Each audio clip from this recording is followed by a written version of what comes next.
People who believe the ridiculous idea that Putin and Russia had the right to invade the Ukraine only know one thing about the situation, and that is that Clinton lied and expanded NATO when he should not have.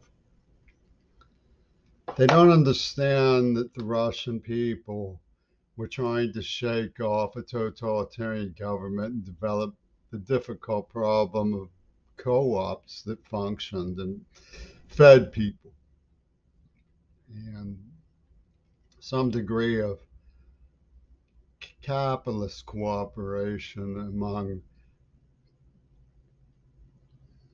a very diverse ethnicity of people who were no longer ruled by a totalitarian government that didn't have sympathy with them in the first place, nor did they necessarily have sympathy with it. Obviously, when you're attacking a society over and over with words, they defend themselves and it tends to give them solidarity. So there were some people, of course, who were very um, offended by the decision of NATO to lie to Russia, like they didn't have any intelligence. But that's not really the point. The point is that knowing that the totalitarians were mounting a comeback, stupid Bill Clinton should never have given them an excuse. America's oligarchy, like Russia's oligarchy, just plays leapfrog behind the scenes. They see all of us as disposable parts. They think we're just things to be used for their expenditure. And I know from personal experience, which is at the essence of the proof that Trumpy Tune conspired with Putin to release the COVID 19 or Exxon 19, is that um, through a distortion of criminal psychology, where they invaded me and tried to make me defend myself from purient, petty adaptation processes in the Holocaust survivor community that had used me in an experiment and gassed me, kidnapped and tortured me as a child. They seized upon the claim that they had the right to put a real shit in my mouth. They introduced the term "bad shit crazy" before they put "bad shit" in the tulip revolution to Temple University's lip poison came up on my lip and I spread to my gums. And of course, COVID was rumored to have come from bad shit, and they had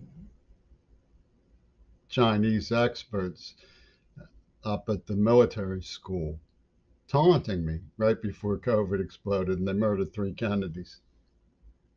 So what you're seeing is inferior comprehension. When you give somebody an excuse, they're going to use it. When you give somebody like Trumpy Tune an excuse, they're going to use it. Stupid Bill Clinton gave Putin this excuse as though he wasn't going to use it. And Biden is sort of a hatchet man of the Clinton phobias.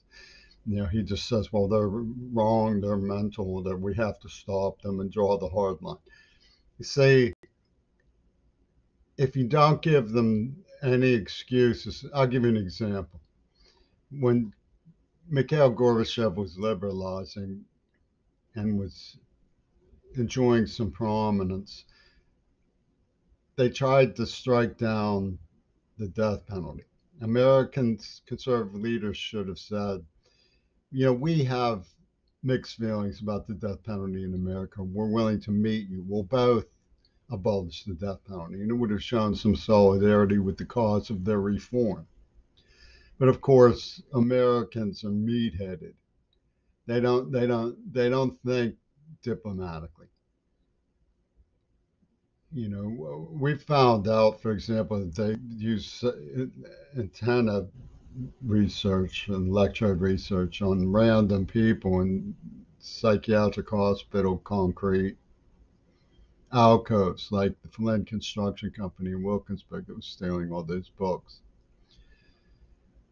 And Putin's lead ally, the very offensive child rapist Penis Gabriel from the band Genesis, is in NASA. I mean, there's no telling what sort of Schwarzenegger um, murder monkey hat tricks they pull in psychiatry. I mean, they were the ones who glorified neurosurgeons screaming for more, to the point where this thing is supposedly infecting my brain intractably. I mean, they're really sick brain salad surgeons. And they made it sound tongue in cheek. It was never tongue in cheek. They made sound death seed sound tongue in cheek. It was a deliberate and direct reference to the plan in the AIDS attack. They made it sound like conscious irony. It was never conscious irony. It was pure evil. Penis Gabriel came out and said, "You want to take out my bottle filled with hot gasoline? You know, no time for romantic escape when your fuzzy haw is ready for rape." And then he becomes the leader of Amnesty International, using hybrid war as a form of psychological therapy, they said, on their own victims. In other words, well, you can't attack us. We'll give you something innocent you can chew on. Cow hooves therapy. We're dealing with Europe, if you want to distill down to some simplicity. Never give them an excuse. And we have a hybrid warrior enemy within, coming from Trumpy their ally, who would do things like murder children in a peep because he thinks it's, you know, money's a gas, to use on Queerball.